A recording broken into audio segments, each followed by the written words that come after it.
The worst part about betrayal isn't the pain, it's the confusion. That moment when everything you thought you knew about someone shatters, leaving you to wonder if any of it was ever real. I had that moment 6 months ago, watching my sister Amy systematically destroy everything I'd worked for, all while claiming she was a victim. I'm Charlotte Bennett, and this is the story of how my sister tried to ruin my life, not realizing I had proof of what she'd really done.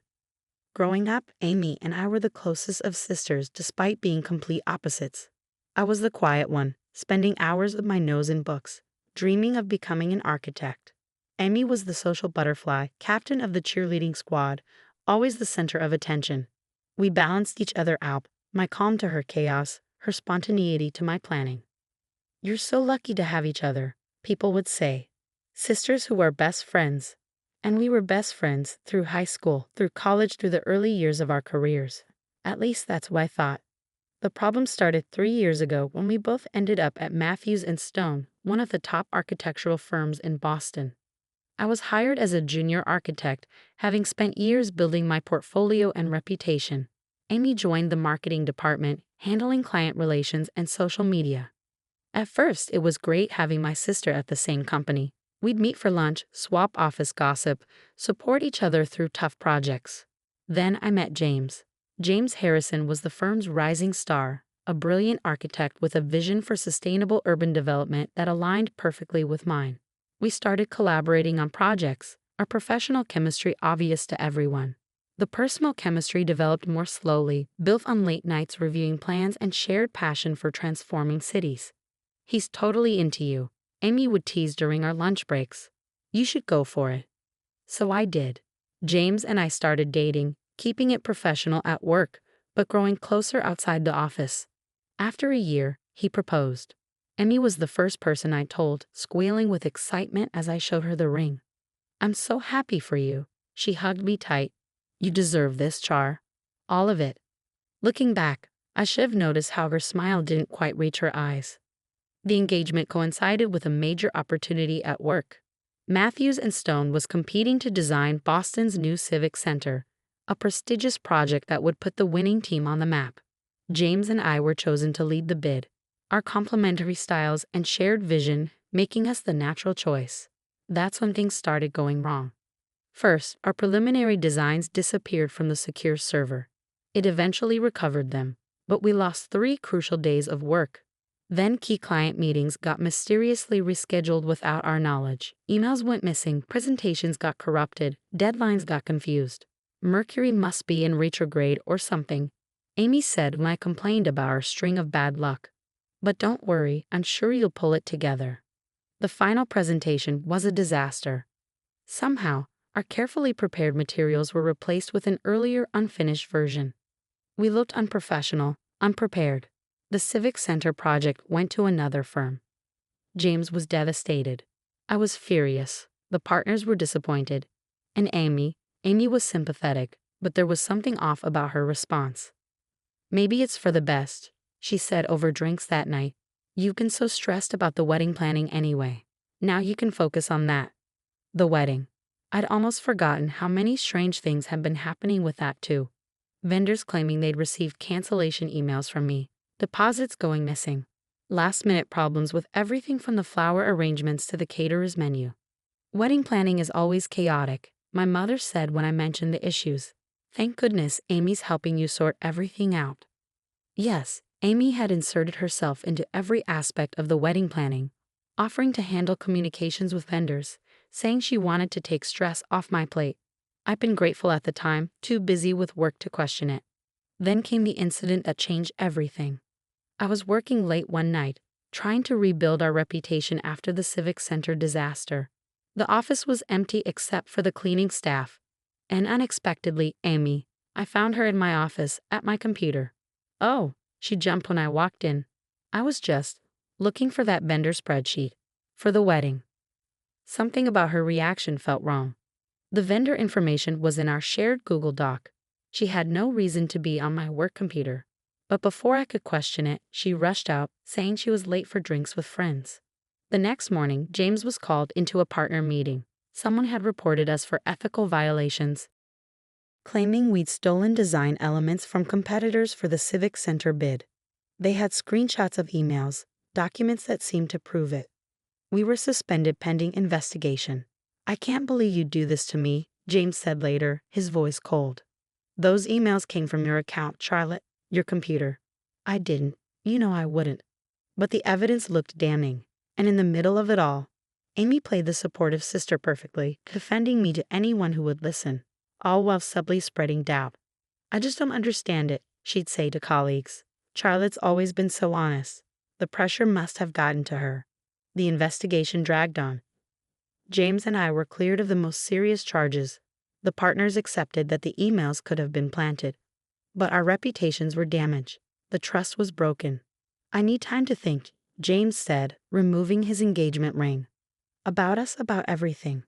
I went home that night to find Amy in my apartment, ostensibly bringing comfort food and sympathy. She hugged me as I cried, stroked my hair, told me everything would work out. Maybe James isn't the right one anyway, she said softly. If he doesn't trust you. That's when I saw it.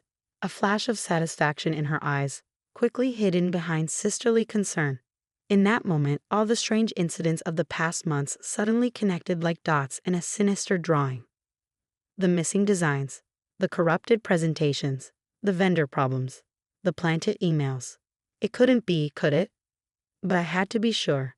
The next day, I called in a favor from Marcus, our head of its security. I'd helped design his house last year, a project I'd done on the side. Something's not right, I told him. I need to know who's accessed my computer, my emails, everything. Marcus hesitated. That's not exactly. Please, my career and relationship are falling apart. I need to know the truth. He agreed to help setting up monitoring software and recovering deleted security logs. He also helped me install discrete cameras in my office, their feeds backing up to a secure cloud server. Then I waited, watching, gathering evidence. The rehearsal dinner was in 2 days. Despite everything, we decided to go ahead with the wedding, James agreeing to try to work things out. Amy had been particularly insistent about keeping the date. You can't let a little work drama ruin your special day, she'd said. Trust me, I have everything under control. Those words should have terrified me. But for once, I was counting on my sister's need for control, her compulsion to be the center of attention. Because I knew something she didn't, the cameras had caught everything. Every late-night visit to my office, every deleted file, every planted email. And more importantly, they caught her phone calls, the ones she made when she thought she was alone. The story they told was worse than I'd imagined. The security footage told a story so twisted I could hardly believe it was real. Hours of video showing Amy in my office late at night, methodically sabotaging my work, planting false evidence, making calls to project clients to sow doubt about our team's integrity. But it was the phone conversations that revealed the true depth of her betrayal. Everything's going according to plan, she'd said in one call, thinking she was alone in my office. Charlotte's career is in shambles. James is doubting everything. Soon he'll realize I'm the one he should have been with all along. Marcus had recovered her deleted emails too. Messages to vendors canceling services for my wedding, correspondence with competitors during the Civic Center bid, even a fake email account she created in my name to send incriminating messages. Are you sure you want to do this? Marcus asked as he helped me compile the evidence. She's your sister. Not anymore, I said quietly. She stopped being my sister the moment she decided to destroy my life. The rehearsal dinner was at La Maison, an upscale French restaurant downtown. Amy had insisted on handling the arrangements naturally. As guests arrived, I noticed she'd seated herself next to James at the main table, with me relegated to the far end. James looked uncomfortable but resigned. We'd barely spoken in the past week, the weight of unresolved suspicions hanging between us. My parents chatted nervously, clearly sensing the tension but not understanding its source. Amy was radiant, playing the devoted sister and maid of honor to perfection. She even prepared a speech, she announced, something special she wanted to share with everyone. I let her start, let her stand there in her designer dress, champagne glass raised, all eyes on her, just how she liked it. I've known Charlotte all my life, she began, her voice thick with fake emotion. We've shared everything, secrets, dreams, even our workplace. That's why this is so difficult. She paused dramatically, pulling out a folder. But sometimes love means telling hard truths. I've discovered evidence that my sister, that Charlotte, has been lying to all of us. Gasps around the room. James went pale. My parents looked stricken. These documents prove that Charlotte not only stole designs from competitors. Emmy continued, but she's been embezzling from our wedding fund, canceling vendors and keeping the deposits. That's quite a story, I said, standing slowly. Why don't we watch a movie instead? Before she could respond, I nodded to Marcus, who started the video projection we'd set up. The screen came to life with crystal clear security footage. There was Amy sneaking into my office at midnight, Amy deleting files from my computer, Amy making calls on her cell phone. No, this is Charlotte Bennett. I need to cancel my contract. Yes, keep the deposit. No, don't try to contact me directly. The color drained from her face as her own voice filled the room. James should have been mine. We had a connection at the office Christmas party last year. I know he felt it too. But then Little Miss Perfect had to swoop in. More footage played. Emmy sending emails from my computer. Emmy planting false documents. Emmy laughing on the phone about how perfectly her plan was working. Turn it off, she whispered. Why? I asked. Isn't this the truth you wanted to share? The room had gone deadly quiet. James was staring at Amy with a mixture of disgust and disbelief. My parents looked like they'd been slapped. I can explain, Amy started, but her voice cracked. Let me explain, I said, my voice carrying in a silence. You couldn't stand that I was succeeding on my own merits, that James chose me, that for once in our lives I had something you wanted and couldn't take. That's not. I never. Never what? Never sabotaged my career, never tried to ruin my relationship, never betrayed your own sister out of jealousy and spite. I played one final clip. Amy in my office just yesterday, practicing her rehearsal dinner speech, gloating about how this would be her masterpiece, her final triumph. I'd say your performance was brilliant, I continued as the screen went dark. But brilliance requires originality. All you've done is play the same role you always have. The center of attention, the star of the show. Only this time you went too far. The partners from Matthews and Stone were in attendance. My guests, though Amy hadn't known that when she planned seating. They looked thunderous as they approached her. Ms. Bennett, the senior partner said, I suggest you come to our office first thing Monday morning to discuss your employment status and bring your lawyer. James stood up, finally finding his voice. Charlotte, I am so sorry. I should have trusted you. Yes, I agreed. You should have. My parents were crying quietly in their seats. Mom reached for Amy, but she jerked away, her composure finally cracking. You always got everything, she screamed at me. The grades, the career, the perfect relationship. It wasn't fair. I just wanted what I earned. I finished for her. What I worked for. While you were partying through college and expecting things to be handed to you, I was building my career. While you were flirting with every man in the office, I was developing a real relationship. The only thing that wasn't fair was having a sister who'd rather destroy me than see me succeed. Security arrived, Marcus's final arrangement. They escorted Amy out as she continued to scream about unfairness and betrayal, her mascara running down her face. The aftermath was both easier and harder than I'd expected. Matthews and Stone launched a full investigation, eventually firing Amy and clearing my name completely. Several vendors came forward with recordings of her cancellation calls, and the missing deposits were traced to an account she opened in my name. James and I postponed the wedding, opting for counseling to rebuild our trust. He's working hard to make amends for doubting me, understanding now how skillfully Amy had manipulated everyone. My parents, that's been the hardest part. They're in therapy too, trying to understand how they missed the signs, how their parenting may have contributed to Amy's sense of entitlement and competitiveness. We always said you were lucky to have each other, Mom told me sadly. Maybe we should have taught you both to be worthy of having each other instead. Amy moved across the country after everything came out. Last I heard, she's working at a small marketing firm, under strict supervision. She still maintains she was the victim somehow, that I drove her to it by being too perfect. The wedding finally happened 6 months later, smaller, more intimate, but more genuine. Instead of a maid of honor, I had my closest friends stand with me. People who had supported me through everything. Who had seen through Amy's manipulations even when I couldn't. During the reception, James pulled me aside to show me something. A small album of security photos Marcus had given him, showing me working late nights on the Civic Center project, completely focused, passionate about my work.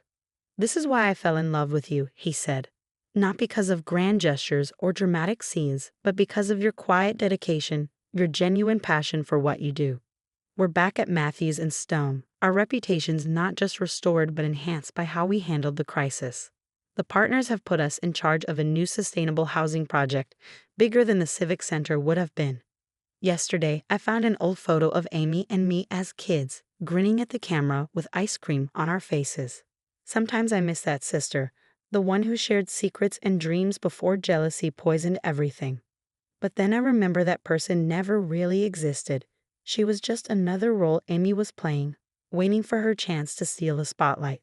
The security cameras are gone from my office now, but I've kept one small reminder of everything that happened. On my desk sits a simple frame containing a fortune cookie message I got the day I decided to investigate Amy's betrayal. The truth has a way of coming to light. The only question is whether you're ready to see it. I was ready. It hurt, it changed everything, but it also set me free. Free from manipulation, free from false loyalty, free from the exhausting task of managing Amy's endless need for attention and validation. Last week, a young intern came to me for advice about office politics and difficult colleagues. I thought carefully before answering. Success isn't about defeating others, I told her. It's about being someone who can face herself in the mirror every morning, knowing she's earned her place through hard work and integrity. Amy never understood that. She was so busy trying to take what others had that she never built anything of her own. That's the real tragedy, not that she betrayed me, but that she betrayed herself, becoming exactly the kind of person she always accused others of being. As for me, I'm building things again, buildings, relationships, a life based on truth rather than competition. Sometimes the best revenge isn't about getting even. It's about getting better, about refusing to let someone else's darkness dim your light. The truth may hurt, but lies destroy. I chose truth. And in the end, that made all the difference. I'd always been the odd one out in my family. While my older sisters Diane and Rebecca both followed our parents' well-trodden path into corporate law, I chose a different direction, pursuing my passion for sustainable architecture. According to my family, this made me the creative but impractical one, the sister who could never quite get her life together. "Maya, honey, when are you going to get a real job?" Mom would ask during our monthly family dinners, despite the fact that I've been working at the same architecture firm for 7 years. "Architecture is a real job, Mom," I'd reply with practiced patience. "Of course it is, sweetie," she'd say in that tone that meant the exact opposite. "But is it stable?" It didn't matter that I'd helped design award-winning sustainable buildings across the country.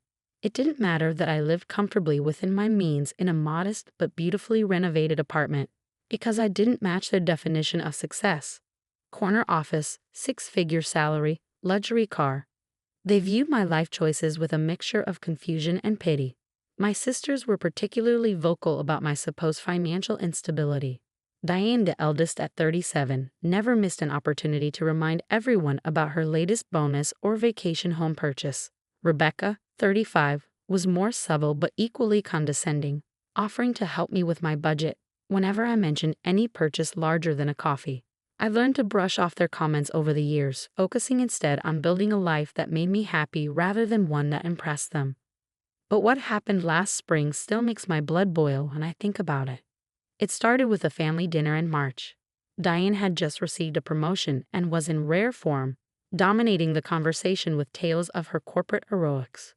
So to celebrate, she announced, clinking her fork against her wine glass dramatically, "I've decided to treat the family to a luxury vacation in Bali this summer. 2 weeks at a 5-star resort, all expenses paid." Our parents beamed with pride while Rebecca gasped in delight.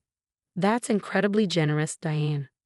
"Well, it's important to share success with the people who matter," Diane replied, smiling broadly. I waited for her to look in my direction, to include me in the invitation. Instead, an uncomfortable silence fell over the table as everyone suddenly became very interested in their plates.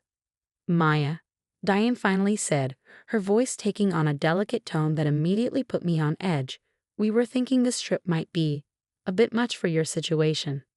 My situation? I repeated, setting down my fork. You know, Rebecca chimed in with Fox concern. With your career being more passion-driven than profit-driven, the time off alone would be a financial hit for you.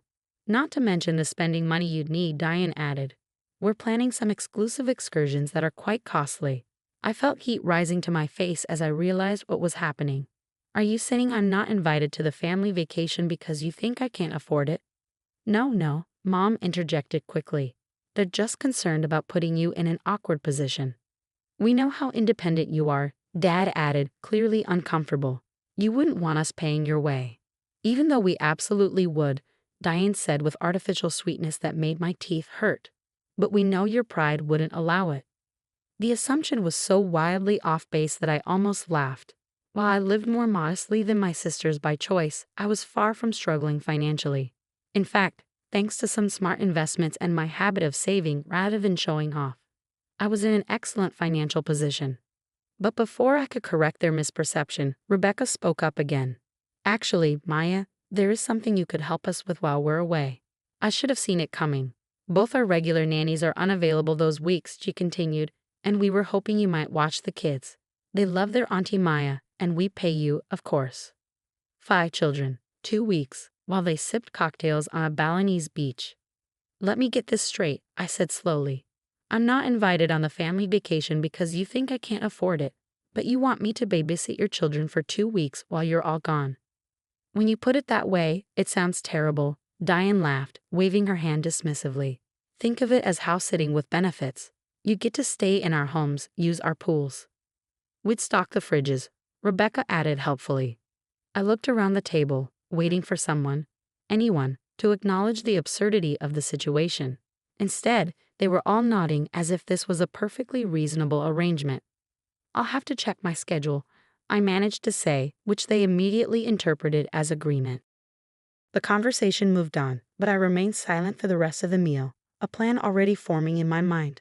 Over the next few weeks, Diane and Rebecca ramped up their vacation planning, creating a family group chat that excluded me where they shared resort photos and excursion options. Meanwhile, they created a separate chat with just me to coordinate the childcare details, when to pick up each child, their schedules, dietary restrictions, and an ever-growing list of rules and requirements. I responded politely but non-committally, neither agreeing to nor refusing their requests outright. Whenever they pressed for confirmation, I'd cite work commitments that I needed to sort out first. This is exactly why you need a more structured career path, Diane texted after I mentioned potential work conflicts. Corporate jobs have clear vacation policies. I didn't bother explaining that my unstructured career had actually given me considerable flexibility and autonomy. I was saving that revelation for later. A month before their scheduled departure, I finally agreed to meet them for coffee to finalize the arrangements. They arrived with color-coded binders for each child, looking relieved that their child care plan was coming together. We can't thank you enough, Maya, Rebecca said, sliding a binder across the table. The kids are so excited to have their fun aunt staying with them. About that, I said, taking a sip of my coffee. I'm afraid I won't be able to watch the children after all. Their expressions fell in perfect synchronization. What do you mean? Diane demanded. We've been planning this for months. No, you've been planning this for months, I corrected her.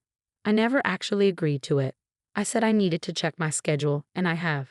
It turns out I'll be out of the country those weeks. Out of the country, Rebecca echoed incredulously. Where could you possibly be going? I smiled. Bali, actually. The silence that followed was deeply satisfying. That's not funny, Maya, Diane finally said. I'm not joking. I've booked my own trip to Bali.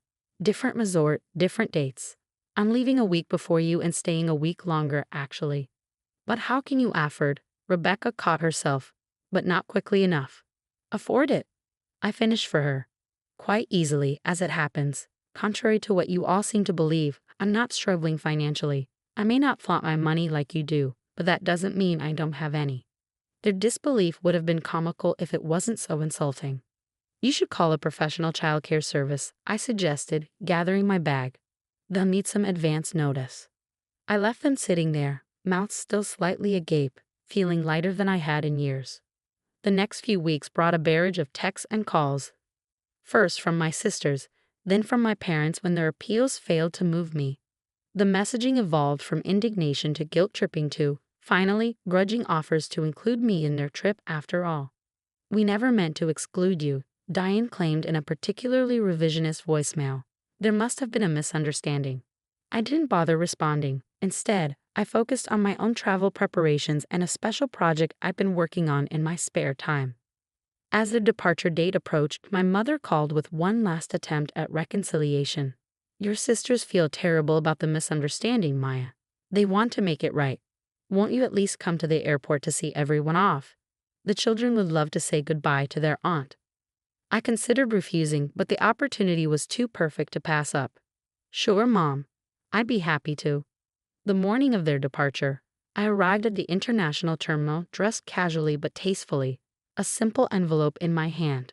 My parents and sisters were already there with their mountain of luggage and 5 overexcited children running in circles around them.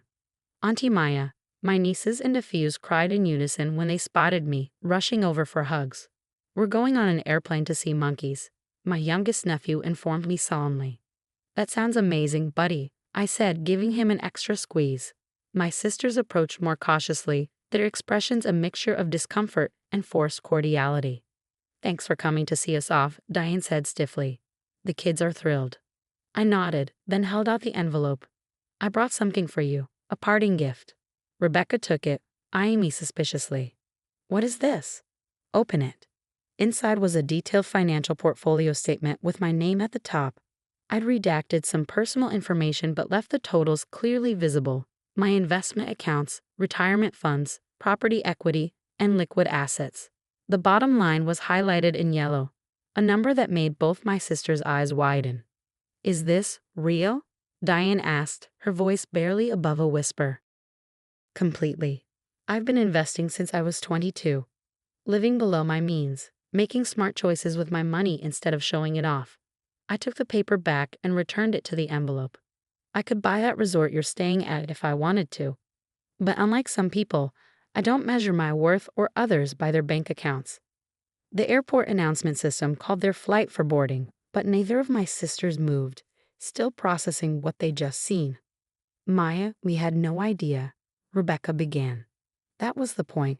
I cut her off. "You never bothered to ask. You assumed that because I chose a different path, I must be struggling. You excluded me from a family vacation because of your own biases and then expected me to be grateful for the chance to babysit your children while you enjoyed yourselves." "We made a mistake," Diane admitted, looking genuinely contrite for perhaps the first time in her adult life. "We should have included you." "Yes, you should have. Not because I can afford it, but because I'm your sister." The boarding announcement repeated, more urgently this time. "You should get going," I said, stepping back. "Wouldn't want to miss your flight." "Wait," Rebecca said suddenly. "If you're so financially secure, why did you let us believe otherwise all these years? Why live in that small apartment and drive that old car?" I smiled. "Because I value experiences over possessions, sustainability over excess, and authenticity over appearances. My life looks exactly the way I want it to, whether you understand that or not." With that, I hugged each of my nieces and nephews, promised to bring them souvenirs from my own Bali trip, and walked away, leaving my sisters to make a mad dash for their gate. They missed their flight. I know this because I was already relaxing in the airline lounge, waiting for my own departure later that day. I'd actually changed my plans when Mom had convinced me to come to the airport. Why drive there twice? My flight to Bali, in business class, wasn't leaving for another 4 hours. As I sipped my complimentary champagne, my phone buzzed with a text from Mom. "Girls missed their flight. Rebooking for tomorrow. What did you say to them?" I didn't reply. Some lessons are worth missing a flight for.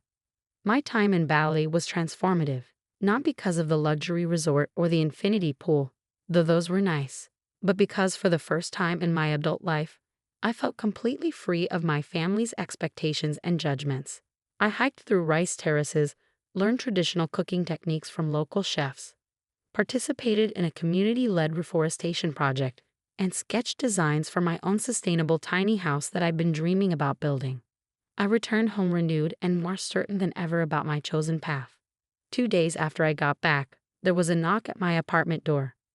I opened it to find both my sisters standing awkwardly in the hallway, looking uncharacteristically humble. "Can we come in?" Diane asked. I hesitated, then stepped aside to let them enter.